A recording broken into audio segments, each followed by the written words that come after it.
എൻട്രാക്കൾട്ട് entertainment travel culture എന്ന ഈ ചാനലിലേക്ക് ഏവർക്കും സ്വാഗതം. ഞാൻ സുരേഷ്. നമ്മളിപ്പോൾ ഈ നിൽക്കുന്നത് പാലക്കാട് ജില്ലയുടെ പടിഞ്ഞാറേ ഭാഗത്തുള്ള തൃത്താല എന്ന് പറയുന്ന കുറേ ഐതിഹ്യങ്ങൾ നിറഞ്ഞ ഒരു സ്ഥലത്താണ്. ഇത് തൃത്താലയിൽ നിന്ന് എടപ്പാളിലേക്ക് പോകുന്ന റോഡാണ്. ഈ പാടത്തിനോട് ചേർന്ന ആ കാണുന്ന മതിലിനോട് ചേർന്ന സ്ഥലം ഒരു പ്രസിദ്ധമായ മനയുടെ ഭാഗമാണ്. അത് മറ്റാരുമല്ല, പറയിപ്പറ്റ പന്തീരുകുലം എന്ന ഐതിഹ്യത്തിലെ വരരുചിയുടെയും പഞ്ചമിയുടെയും മൂത്തപുത്രനായ മേഴത്തോൾ അഗ്നിഹോത്രിയുടെ ഇല്ലമാണ് അവിടെ. ഇനി ബാക്കി കാഴ്ചകളിലൊക്കെ നമുക്ക് അവിടെ പോയിട്ട് കാണാം. അപ്പോൾ വരൂ, നമുക്കൊന്ന് പോയി നോക്കാം.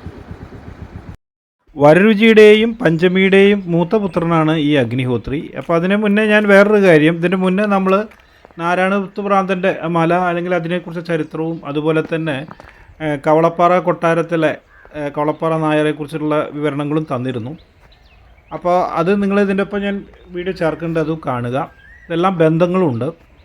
പിന്നെ മറ്റൊരു പ്രധാനപ്പെട്ട കാര്യം, ദയവായി ലൈക്ക് ചെയ്യുക, സബ്സ്ക്രൈബ് ചെയ്യുക, പറ്റുമെങ്കിൽ ഷെയർ ചെയ്യുക.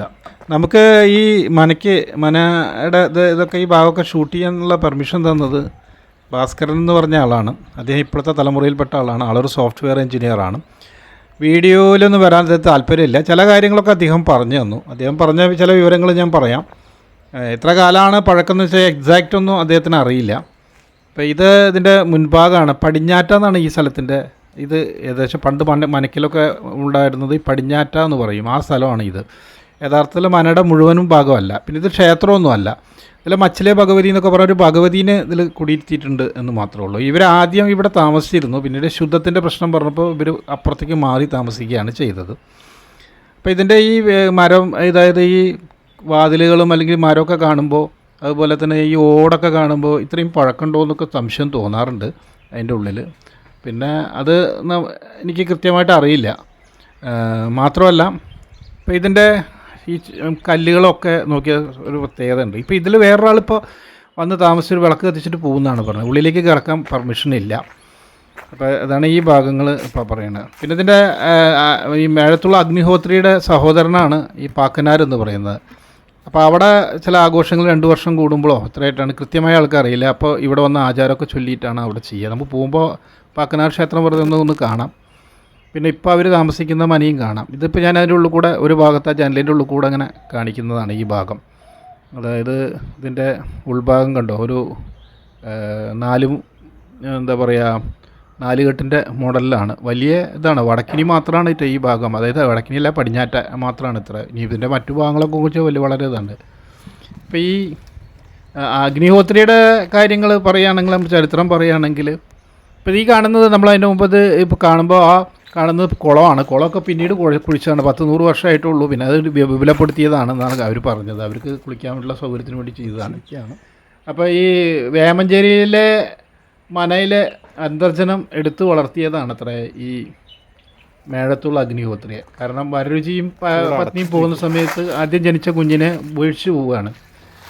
അപ്പോൾ ഈ നീളാതീരത്തു നിന്നാണ് ഈ കുട്ടീനെ കിട്ടിയത്. അങ്ങനെ അവർ വളർത്തി. കുട്ടി പുഴയുടെ സൈഡിൽ അവിടെ ഇരുന്നു കൊണ്ട് അതിലൊരു താളിക്കിണ്ണത്തിൽ ഈ മണൽ കൊണ്ട് ഒരു ശിവലിംഗം ഉണ്ടായി എന്ന് പറഞ്ഞു. അപ്പോൾ അത് ആ താളിക്കിണ്ണത്തിൽ പ്രതീക്ഷിച്ചത് കൊണ്ട് അതിനെ തിരുത്താല, അതായത് തിരുത്താലത്തിൽ എന്ന് പറയുന്നത് താളിക്കിണ്ണത്തിനാണ് ഇത്ര പറഞ്ഞത്. തിരുത്താല അപ്പനായി മാറിയതാണ്. ആ തൃത്താലയുടെ മറ്റൊരു ചരിത്രം. പിന്നെ ഈ ഇതിൻ്റെ ചുറ്റുമുള്ള സ്ഥലമൊക്കെ തൃത്താല എന്ന പേരിൽ അറിയപ്പെട്ടു. ഇപ്പോൾ തൃത്താല അപ്പൻ അവിടെ ഉണ്ട്. അത് മണൽ കൊണ്ടുണ്ടാക്കിയ ഒരു പ്രതിഷ്ഠയാണ്. നമുക്ക് പിന്നീട് എപ്പോഴെങ്കിലും അതിൻ്റെ ഉള്ളിൽ പോയിട്ട് കാണിക്കാൻ, വിഗ്രഹമൊന്നും കാണിക്കാൻ കഴിയില്ല. ഇതിൻ്റെ മറ്റ് ഭാഗങ്ങളാണ് ഇപ്പോൾ ഞാൻ ഈ കാണിക്കുന്നത്. ഇതിൻ്റെയൊക്കെ ചില ഭാഗങ്ങളൊക്കെ വീഴാറായിരിക്കുന്നു ഈ മനക്കിലെ ഈ ഭാഗങ്ങൾ. ഇതിപ്പോൾ ഇവിടുത്തെ പുല്ലുകളൊന്നും വെട്ടി ഇതാക്കിയിട്ടില്ല. പാമ്പുകളും ഉണ്ടാവും എന്നുള്ളൊരു പേടിയുണ്ട്. കാണിക്കാൻ പറ്റുന്നതൊക്കെ കാണിച്ചു തരാം. പിന്നെ ഈ ബുദ്ധ ജൈന സംസ്കാരങ്ങളുടെ വ്യാപനം മൂലം ഈ യജ്ഞ സംസ്കാരമൊക്കെ ഇല്ലാതായി വരുന്ന കാലത്ത് സോമയാഗങ്ങൾ നടത്തിയിട്ട് ഈ യജ്ഞങ്ങളെ ഒന്ന് പുനരുദ്ധീകരിക്കാൻ അഗ്നിഹോത്രി ശ്രമിച്ചു എന്നാണ് പറയുന്നത്. അങ്ങനെ 100 സോമയാഗങ്ങൾ നടത്തിയ വ്യക്തി എന്ന ഒരു ഇതും കൂടി, ഒരു പട്ടം കൂടി അദ്ദേഹത്തിന് കിട്ടിയിട്ടുണ്ട് അഗ്നിഹോത്രിക്ക്. അപ്പോൾ 37 മനകളിൽ 7 മനകൾ മാത്രമായിരുന്നു ഈ അഗ്നിഹോത്രിയുമായിട്ട് ഈ യാഗത്തിന് സോമയാഗം നടത്താൻ വേണ്ടിയിട്ട് സഹകരിച്ചിരുന്നതെന്നാണ് അന്ന് പറയുന്നത്. ആ 7 ഋതുക്കൾക്കും എന്ന് പറഞ്ഞാൽ 7 മനകൾക്കും അഗ്നിഹോത്രിക്കൊപ്പം ഒരു സ്ഥാനം നൽകിയെന്നാണ് പറയുന്നത്. ഇതിൻ്റെ തൊട്ട് പുറകിലാണ് നമ്മൾ ഇവിടെ ഒരു കിണറുണ്ട്, നല്ലോണം വെള്ളമുള്ളൊരു കിണറാണ്. ഇതിൻ്റെ ഓടൊക്കെ ഇതൊക്കെ പുതിയതാണ്, ഇത് പുതുതായിട്ട് പണി കഴിപ്പിച്ചതാണ്. ഇത് അത്ര വലിയ പഴക്കമൊന്നും കാണുന്നില്ല. ആ കാണുന്നത് സർപ്പക്കാവാണ് കേട്ടോ, അതിൻ്റെ ഉള്ളിൽ കാണുന്നത്. അപ്പോൾ അങ്ങനത്തെ കുറച്ച് കാര്യങ്ങളൊക്കെ ഉണ്ട്. ഇപ്പോൾ ഈ എന്താ പറയുക, ഈ യാഗങ്ങളൊക്കെ നടത്താൻ വേണ്ടിയിട്ട് ഈ യജ്ഞശാലയുടെ തെക്കുള്ള അരയാലിൻ്റെ വടക്കോട്ടുള്ള കൊമ്പാണ് ഉപയോഗിച്ചിരുന്നത്. ഇപ്പോഴും സോമയാഗങ്ങൾക്ക് അരണിയായിട്ട് ഈ മരത്തിൻ്റെ കൊമ്പാണ് കൊണ്ടുപോകണമെന്നാണ് പറയണത്. പിന്നെ ഇവരെ ചികിത്സിക്കാൻ വേണ്ടിയിട്ട് ഇവിടെ മേഴത്തൂർ വൈദ്യന്മാരുണ്ടായിരുന്നു. വൈദ്യമഠത്തിലത്തെ മനയിലത്തെ ആൾക്കാരെയാണ് ഇതിനു വേണ്ടി നിയോഗിച്ചിരുന്നത്. അവരാണ് പിന്നീട് അഷ്ടവൈദ്യന്മാരായിട്ട് മാറിയത്. അതിൽ ജനിച്ചവരൊക്കെ അഷ്ടവൈദ്യന്മാരായിട്ട് മാറി. പിന്നെ അഗ്നിഹോത്രിയുടെ കാര്യങ്ങൾ പറയുകയാണെങ്കിൽ അദ്ദേഹം വളരെ വിശിഷ്ടനായിരുന്നു എന്നാണ് പറയുന്നത്.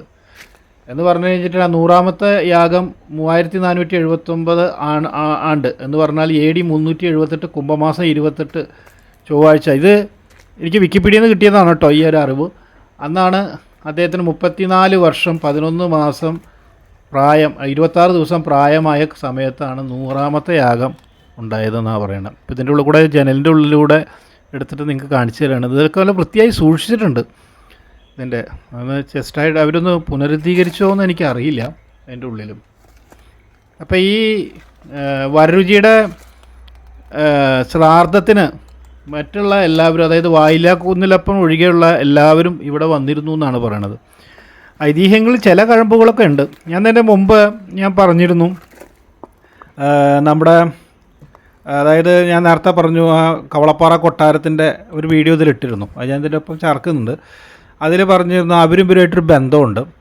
കാരണം ഇതിലത്തെ ഒരാളെ എടുത്തു വളർത്തിയത് കവളപ്പാറ നായരാണ്. അപ്പോൾ ഞാൻ ചോദിച്ചു, നിങ്ങൾ ഇവിടെ ബ്രാഹ്മണർ, അത് നായരെങ്ങനെ ആയതെന്ന് ചോദിച്ചു. അപ്പോൾ അവർ പറയണത് അതൊക്കെ പിന്നീട് വന്നതാണ്. യഥാർത്ഥത്തിൽ അവർ രാജവംശത്തിൽപ്പെട്ടത് തന്നെയാണ്. അപ്പോൾ അവരും ഇതിൽ നേത്യാരമ്മ എന്നൊക്കെയാണ് പറയുന്നത്. അപ്പോൾ അങ്ങനെ ഒരു ബന്ധം കൂടി അതിലുണ്ട്. അപ്പോൾ നമ്മളിപ്പോൾ നാരായണത്ത് ഭ്രാന്തൻ്റെ വീഡിയോ ഞാനിതിലിട്ടിരുന്നു. പിന്നെ കവളപ്പാറയുടെ കൊട്ടാരത്തിൻ്റെ അതിൽ കാണിച്ചിരുന്നു. പിന്നെ ഇത് കാണിക്കുന്നു. ഇനി പോകുന്ന വഴിക്ക് നമ്മൾ പാക്കനാർ ടെമ്പിൾ കൂടിയും കാണിക്കാം. അപ്പോൾ 12 മക്കളിൽ 4 ആളെ നമ്മൾ കാണിക്കുന്നുണ്ട്. പരമാവധി 12 മക്കളുടെയും ഭാഗങ്ങൾ, അത് 12 മക്കളുമായിട്ട് ബന്ധമുള്ള അതെന്തെങ്കിലും കിട്ടുമെങ്കിൽ നമുക്കതൊക്കെ വീഡിയോയിൽ ചേർക്കാം. ഇതിലല്ല, ഇനി വരുന്ന അവസരങ്ങൾ, ഇനി ഓരോ അവസരം കിട്ടുമ്പോഴാണല്ലോ ചെയ്യുന്നത്.